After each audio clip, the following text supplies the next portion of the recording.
ചേട്ടാ ഇനിയിപ്പോൾ കുറച്ച് കണ്ടസ്റ്റന്റുകൾ കൂടി ഉണ്ടല്ലോ. ബിഗ് ബോസ് ഈ സീസണിൽ 19 പേരെയാണ് എടുത്തേക്കുന്നത് അല്ലേ? ശരിയല്ലേ? 19 പേരല്ലേ? പക്ഷേ 19 പേര് തലയൊക്കെ അവിടെ കാണാനുണ്ട്. ആകെ നമ്മുടെ മനസ്സിനകത്ത് രതീഷ്, പിന്നെ റോക്കി അല്ലേ, രണ്ടെണ്ണമാണ് മെയിനായിട്ട് വന്നത്. പിന്നെ സിജോയുടെ എന്തോ ശബ്ദം വന്നു, ശ്രീരേഖയുടെ വന്നു, ജിൻഡോയുടെ ശബ്ദം വന്നോ, ജിൻഡോ അങ്ങോട്ട് ആക്കി. ജിൻഡോ ആരോ പേടിപ്പിച്ചോ, ജിൻഡോ പേടിച്ച കണക്ക് തോന്നുന്നു. പക്ഷേ ജിൻഡോ നല്ല ആക്റ്റീവ് പ്ലെയർ ആണ് കേട്ടോ. ജിൻഡോ എൻ്റെ സ്റ്റുഡൻ്റാണ്, അതറിയോ? ജിൻഡോ എൻ്റെ സ്റ്റുഡൻ്റാണ്, മിടുക്കനാണ്, വളരെ ഹാർഡ് വർക്കറാണ്, ഹെവി ഹാർഡ് വർക്കറാണ്. ഒരു പാവപ്പെട്ട കുടുംബത്തിൽ നിന്ന് വന്നാണ്. ജിൻഡോ കാലടിയിലാണ്. ഞാൻ കാലടി ശങ്കരക്കോളയിലെ സാറായിരുന്നു, അങ്കമാലിയിലാണ്. കൂടാതെ ഞാനും ജിൻഡോയും കൂടെ സ്വപ്നസുന്ദരി എന്ന് പറയുന്ന സിനിമയിൽ ഞങ്ങൾ ഒരുമിച്ച് അഭിനയിച്ചിട്ടുണ്ട്. മിടുക്കനാണ്. പക്ഷേ എന്തോ പുള്ളി അമ്മയെ ഓർത്തിട്ടോ അതോ ഫസ്റ്റ് എലിമിനേഷൻ ലിസ്റ്റിൽ വന്നപ്പോൾ ഒരല്പം പുള്ളിക്ക് കുറച്ച് സമയം കൊടുക്കണം. ഞാൻ എന്തായാലും ബിഗ് ബോസിനോടും കൂടി അപേക്ഷിക്കുകയാണ്. ഒരു 2 ആഴ്ച 3 ആഴ്ച ജിൻഡോയ്ക്ക് എന്തായാലും എത്രയൊക്കെ മസിലൊക്കെ ബിൽഡ് ചെയ്ത് ഒരു ആ കാറ്റഗറി കൊണ്ടുവന്നതല്ലേ. ഞാൻ ആദ്യമായിട്ടൊരു റെക്കമെൻഡേഷൻ, ജിൻഡോയ്ക്ക് ഒരു 2-3 ആഴ്ച ഒരു സമയം കൊടുക്കണം. അതിനുശേഷവും ജിൻഡോ ആക്റ്റീവ് ആയില്ലെങ്കിൽ നമുക്ക് പുറത്തേക്ക് പോകാം. കാരണം ജിൻഡോയിൽ നിന്ന് ഞാനൊരു ഇടി പ്രതീക്ഷിക്കുന്നുണ്ട്. ഉറപ്പ്. ഒരു പരിധി കഴിഞ്ഞ് അവൻ അടിക്കും. അവൻ ക്ഷമയില്ല. അത് അവൻ ഇങ്ങനെ പിടിച്ച് നിൽക്കുന്നു എന്നുള്ളൂ. ഉണ്ടോ? അപ്പോൾ അത് കുറച്ച് കഴിയുമ്പോൾ ജിൻഡോയിൽ നിന്ന് പുറത്ത് വരും. ഇപ്പോൾ ആദ്യം നമ്മൾ സ്റ്റാർട്ടിങ് ട്രബിൾ എന്ന് പറഞ്ഞൊരു സാധനമുണ്ട്. അത് അത്രയേ ഉള്ളൂ. പിന്നെ ബാക്കി പലരും ഇവരുടെ ഈ ഒരു മാസീവായിട്ടുള്ള എഫക്റ്റിൽ ബാക്കി പലരും മെർജ് ചെയ്ത് പോവുകയാണ്. പലരും പുറത്തോട്ട് അങ്ങനെ കാണുന്നില്ല. വേറെ ആരെ പറയാൻ പറ്റും? ഇടയ്ക്കിടയ്ക്ക് വന്നപ്പോൾ ഇങ്ങനെ സംസാരിക്കുന്നതല്ലേ ഉള്ളൂ. ജാസ്മിൻ ഇടയ്ക്കൊന്ന് ശബ്ദം കൂട്ടിയിട്ട് ജാസ്മിൻ അങ്ങ് പോകും. പിന്നെ ആരുണ്ട്? പിന്നെ എടുത്തു പറയത്തക്ക രീതിയിൽ വേറെ ജാൻമണി നമ്മൾ പറഞ്ഞു കഴിഞ്ഞല്ലോ. സിജോ ടോക്കിൽ ഇരുന്ന സംസാരത്തിൽ സിജോ കാര്യമായി സംസാരിച്ചു. പക്ഷേ സിജോ ഗ്രൂപ്പുണ്ട്. ഒന്ന് പ്രത്യേകം പറയണം കേട്ടോ, ഒന്ന് പറഞ്ഞണം. ഇപ്പോൾ അല്പം തെറിയൊക്കെ നമ്മുടെ റോക്കി ഭായി പറയുമെങ്കിൽ പോലും റോക്കി ഭായിയും അതുപോലെ തന്നെ രതീഷും ഒറ്റയ്ക്കൊറ്റയ്ക്കാണ് കളിക്കുന്നത് അല്ലേ? ഒറ്റയ്ക്കൊറ്റയ്ക്കാണ് കളിക്കുന്നത്. വേറെ ആര്? സിജോയ്ക്ക് പോലും ഗ്രൂപ്പുണ്ട്. സിജോയും മറ്റും അവനുമായിട്ട് ഡിസ്കസ് ചെയ്തിട്ടൊക്കെയാണ്.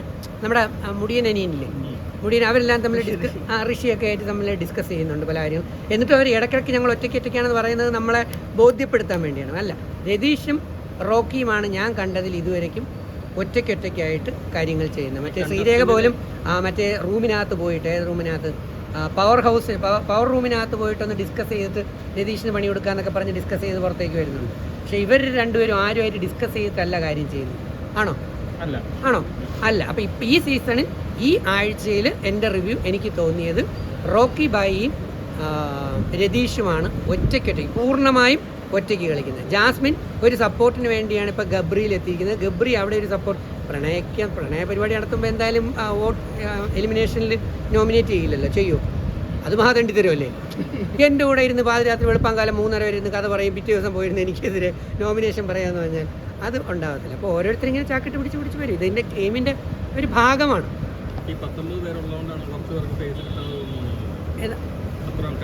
അല്ലല്ല, അത്രയും ആൾക്കാർ വേണം.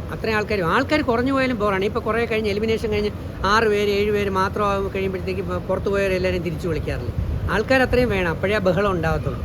അത് ബഹളം ഇത്രയും പോരാ, ഇനിയും കൂടണമെന്നാണ് ഞാൻ പറയുന്നത്. എല്ലാവരും കൂടെ രതീഷിനെ പോലെ എല്ലാവരും കൂടെ അങ്ങോട്ട് കണ്ടൻറ്റുമായിട്ട് ഇറങ്ങിയാലോ, ലാവിഷായിട്ട് കണ്ടൻറ്റ് കിട്ടൂലേ.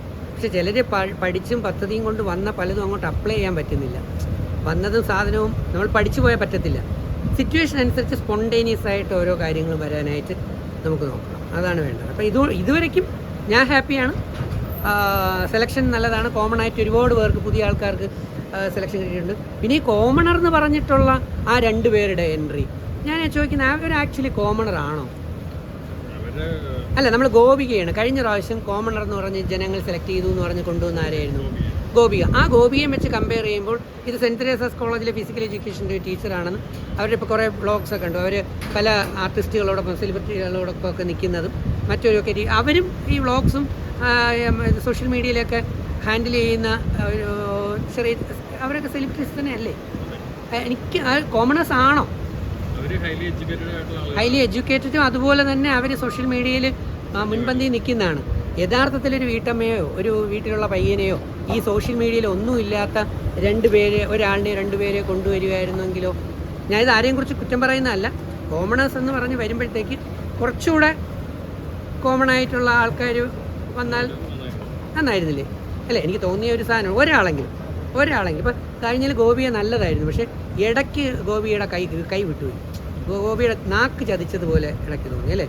ഒരു ചെറിയ ലെവൽ അങ്ങോട്ട് മാറിപ്പോയി. അപ്പോൾ മനുവിനെ കൊണ്ടുപോകാം. മനു അല്ലെങ്കിൽ നിങ്ങളുടെ പേര് എനിക്കറിഞ്ഞില്ല. നിങ്ങൾക്ക് അടുത്ത പ്രാവശ്യം വരുമ്പോൾ കോമണേഴ്സിൻ്റെ കൂട്ടത്തിൽ നിന്ന് നമ്മുടെ യൂട്യൂബേഴ്സിൽ അല്ലെങ്കിൽ സാധാ ആരും കണ്ടിട്ടില്ലാത്ത ഇവരുടെയൊക്കെ ഓരോ വീഡിയോ വരുമ്പോഴാണ് ഞാൻ കാണുന്നത്. ഇവരൊക്കെ ഇപ്പോൾ കോമണേഴ്സ് എന്ന് പറഞ്ഞ് കയറിയവരൊക്കെ പലതിലും മുൻപന്തി നിൽക്കുന്നുണ്ട്. അതുപോലെ ഞാൻ ഒരു കാര്യം കൂടെ എനിക്ക് ഓർപ്പിക്കേണ്ടത്, ഞാൻ കയറിയ സമയത്ത് ഞാൻ ആരോടും പറയാതെയാണ് പോയത്. എന്നിട്ട് എൻ്റെ കോളേജിൽ എനിക്ക് ലീവ് കിട്ടണമല്ലോ, അപ്പോൾ ഞാൻ വളരെ ക്ലോസ് ആയിട്ട് അങ്ങനെ പറഞ്ഞിട്ടൊക്കെയാണ് പോയത്. നിങ്ങൾക്ക് ആർക്കെങ്കിലും തെളിയിക്കാമോ ഞാൻ കയറുന്നതിന് മുമ്പ് ഞാനൊരു വീഡിയോ ഒക്കെ എടുത്ത് വെച്ചിട്ടാണ് കയറിയതായിട്ട് എവിടെയെങ്കിലും തെളിയിപ്പിക്കാൻ പറ്റുമോ?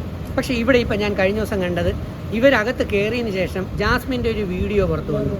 എല്ലാവരുടെയും വീഡിയോ എന്നല്ലേ, കുറേ വീഡിയോകളാണ് ഞാൻ കണ്ടത്. അതുപോലെ തന്നെ ഇവർക്ക് വേണ്ടി കുറേ പേര് ബാക്കിൽ നിന്ന് പോകുന്നതിന് യാത്ര പറഞ്ഞ് സംസാരിക്കുന്ന ഒരു സാധനം വന്നു, ശ്രദ്ധിച്ചോ?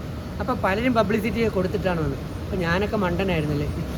അല്ലടാ, ഞാനൊക്കെ സത്യസന്ധമായി നിന്നതുകൊണ്ടാണ് നിങ്ങളെപ്പോലെയുള്ള കോടിക്കണക്കിന് സഹോദരങ്ങൾ എന്നെ സ്നേഹിച്ചത്. ശരിയല്ലേ?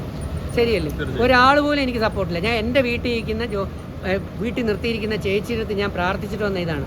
ആദ്യമായിട്ട് ഞാനൊരു ചാനൽ പറയുന്നു, ഞാൻ സീസൺ 2 പോകുമ്പം എനിക്ക് വേണ്ടി ആരും സപ്പോർട്ട് ചെയ്യാനില്ലാത്തതുകൊണ്ട് ഞാൻ എൻ്റെ വീട്ടിൽ ഇരിക്കുന്ന ചേച്ചിയോട് പറഞ്ഞിട്ട് വന്നു, ചേച്ചി ഡെയിലി എനിക്ക് വേണ്ടി ഒന്ന് പ്രാർത്ഥിച്ചോ, എനിക്ക് കിട്ടുന്നതിന് 1000 രൂപ വെച്ച് ഞാൻ ചേച്ചിക്ക് തരാമെന്ന്. സത്യമായിട്ട് 70 ദിവസം നിന്നതിന് ആ ചേച്ചിക്ക് ഞാൻ 70,000 രൂപയും കൊടുത്തു. അപ്പോൾ കേട്ട ജെല്ലി ചോദിക്കുന്നെങ്കിൽ പിന്നെ ഞങ്ങളൊക്കെ പ്രാർത്ഥിക്കില്ലായിരുന്നു. അപ്പോൾ അതുകൊണ്ട് പുറത്തിങ്ങനെ വീഡിയോ ടൈം അനുസരിച്ച് സെറ്റ് ചെയ്യാൻ അല്ലെങ്കിൽ വേറെ എങ്കിലും എത്തിച്ചത് അതൊക്കെ ഈ കളിയിലൊരു സുഖമില്ലാത്തൊരു ഇടപാടായിട്ട് തോന്നുന്നു. ശരിയാണോ?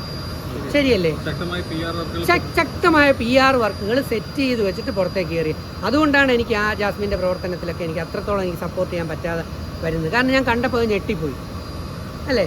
അത് എല്ലാം സെറ്റ് ചെയ്ത് വെച്ചാൽ പ്ലാന്റുകളായിരുന്നു, പ്രീ പ്ലാൻ. പക്ഷേ ഞങ്ങളുടെ സീസൺ 1 ആണെങ്കിലും സീസൺ 2 ആണെങ്കിലും ഇങ്ങനെയുള്ള പ്ലാനുകളൊന്നും പുറത്ത് കാണാനേ പറ്റിയിട്ടില്ല.